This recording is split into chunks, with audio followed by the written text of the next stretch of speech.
നമസ്കാരം, പ്രവാസി മലയാളിയിലേക്ക് സ്വാഗതം. ഇന്നത്തെ പ്രവാസി വാർത്തകൾ ഒറ്റനോട്ടത്തിൽ. ഖത്തറിൽ 97 പേർക്ക് കൂടി കോവിഡ് സ്ഥിരീകരിച്ചതായി പൊതുജനാരോഗ്യ മന്ത്രാലയം അറിയിച്ചു.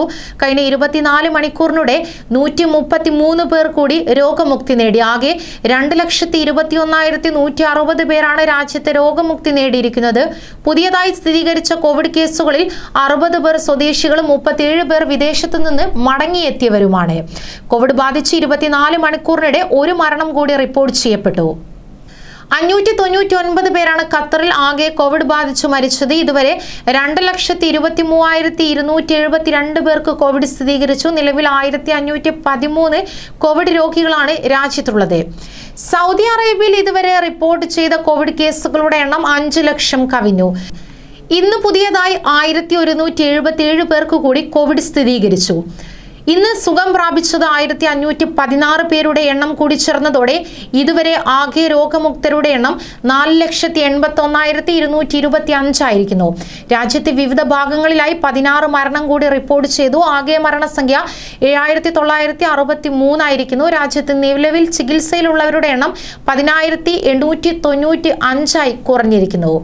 കുവൈറ്റിൽ 1,555 പേർക്ക് കൂടി കോവിഡ് സ്ഥിരീകരിച്ചു. ഇതുവരെ 3,74,104 പേർക്കാണ് വൈറസ് സ്ഥിരീകരിച്ചത്. 1,728 പേർ രോഗമുക്തരായതോടെ ആകെ രോഗമുക്തർ 3,53,936 ആയിരിക്കുന്നു. 11 മരണം കൂടി റിപ്പോർട്ട് ചെയ്തതോടെ ആകെ കോവിഡ് മരണം 2,100-ലെത്തിയിരിക്കുന്നു. 18,068 പേരാണ് ചികിത്സയിലുള്ളത്. 326 പേർ തീവ്രപരിചരണ വിഭാഗത്തിൽ കഴിയുന്നു. തീവ്രപരിചരണ വിഭാഗത്തിൽ 5 പേർ വർദ്ധിച്ചു. 13,786 പേർക്കാണ് പരിശോധന നടത്തിയത്. ഖത്തറിൽ 17 വയസ്സ് വരെയുള്ള കുട്ടികൾക്കും ഹോട്ടൽ ക്വാറന്റൈൻ ഒഴിവാക്കി. വാക്സിൻ എടുത്ത മാതാപിതാക്കൾക്കൊപ്പം വരുന്ന കുട്ടികൾക്ക് ഹോം ക്വാറന്റൈൻ മതിയാകുമെന്ന് ആരോഗ്യ മന്ത്രാലയം അറിയിച്ചു. ഖത്തറിൽ ജൂലൈ 12 മുതൽ നിലവിൽ വരുന്ന ക്വാറന്റൈൻ ഇളവുകളിൽ ആരോഗ്യ മന്ത്രാലയം കൂടുതൽ വ്യക്തത വരുത്തി. ഇന്ത്യ ഉൾപ്പെടെ റെഡ് ലിസ്റ്റിലുള്ള രാജ്യങ്ങളിൽ നിന്നും വരുന്ന വാക്സിനേഷൻ പൂർത്തിയാക്കിയ രക്ഷിതാക്കൾക്കൊപ്പമുള്ള 17 വയസ്സ് വരെയുള്ള കുട്ടികൾക്ക് ഹോട്ടൽ ക്വാറന്റൈൻ ആവശ്യമില്ല. സൗദിയിൽ എല്ലാ മാസവും ഇന്ധനവില വർദ്ധിപ്പിക്കുന്നത് തുടരുമെങ്കിലും അതിന്റെ ഭാരം ജനങ്ങളെ ബാധിക്കില്ല. ജനങ്ങളിൽ നിന്ന് ഈടാക്കുന്ന പെട്രോൾ വിലക്ക് പരിധി നിശ്ചയിക്കാൻ രാജാവിന്റെ ഉത്തരവ്. കഴിഞ്ഞ മാസത്തെ പെട്രോൾ വിലയുടെ നിരക്ക് അങ്ങനെ നിലനിർത്തി ജനങ്ങൾക്ക് ആ വിലക്ക് പെട്രോൾ നൽകാനാണ് സൽമാൻ രാജാവ് ബന്ധപ്പെട്ട വകുപ്പിന് നിർദ്ദേശം നൽകിയത്. 91 ഇനം പെട്രോളിന്റെ വിലയായ 2.18 റിയാലും 95 ഇനം പെട്രോളിന്റെ വിലയായ 2.33 റിയാലുമായിരിക്കും ഇനി മുതൽ ജനങ്ങൾക്കുള്ള വില.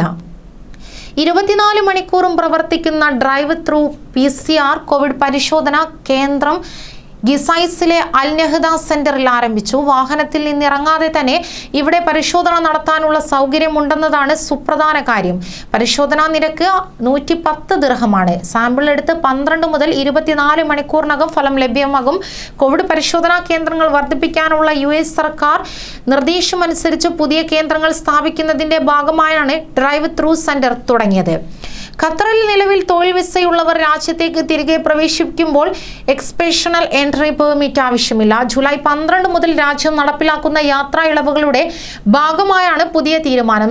സാധുവായ വിസയുള്ളവരും രാജ്യത്തിന് പുറത്തുപോയി 6 മാസം തികഞ്ഞിട്ടില്ലാത്തവരുമായ ആളുകൾക്കാണ് എക്സ്പെഷണൽ എൻട്രി പെർമിറ്റ് ഇല്ലാതെ പ്രവേശിക്കാനാവുകയെന്ന് airport passport department administrative affairs വിഭാഗം മേധാവി മേജർ അബ്ദുള്ള അൽ ജാസ്മി പറഞ്ഞു. ഇന്ത്യയിൽ നിന്ന് UAE-യിലേക്കുള്ള വിമാനയാത്ര സംബന്ധിച്ച് ഇതുവരെ ഔദ്യോഗികമായ അറിയിപ്പുകൾ ലഭിച്ചിട്ടില്ല. എങ്കിലും ദുബായിലേക്കുള്ള ടിക്കറ്റ് വിൽപ്പന കുതിക്കുകയാണ്.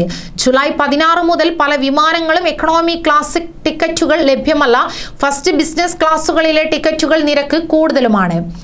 കോവിഡ് വ്യാപന ഭീതി നിലനിൽക്കുന്ന സാഹചര്യത്തിൽ നടക്കുന്ന ഇത്തവണത്തെ ഹജ്ജ് തീർത്ഥാടനം സുരക്ഷിതവും കുറ്റമറ്റതുമാക്കുന്നതിനുള്ള എല്ലാ ഒരുക്കങ്ങൾ പൂർത്തിയായി കഴിഞ്ഞതായി ഖത്തർ റെഡ് ക്രസന്റ് അതോറിറ്റി വ്യക്തമാക്കി. ഏത് അടിയന്തര ഘട്ടവും തരണം ചെയ്യുന്നതിനും ആരോഗ്യ സേവനങ്ങൾ ഉറപ്പുവരുത്തുന്നതിനുമുള്ള എല്ലാ സന്നാഹങ്ങളും അതോറിറ്റിക്ക് കീഴിൽ സജ്ജീകരിച്ചതായും അധികൃതർ വ്യക്തമാക്കി. കൂടുതൽ പ്രവാസി വാർത്തകൾക്കായി ഈ ചാനൽ സബ്സ്ക്രൈബ് ചെയ്യുക.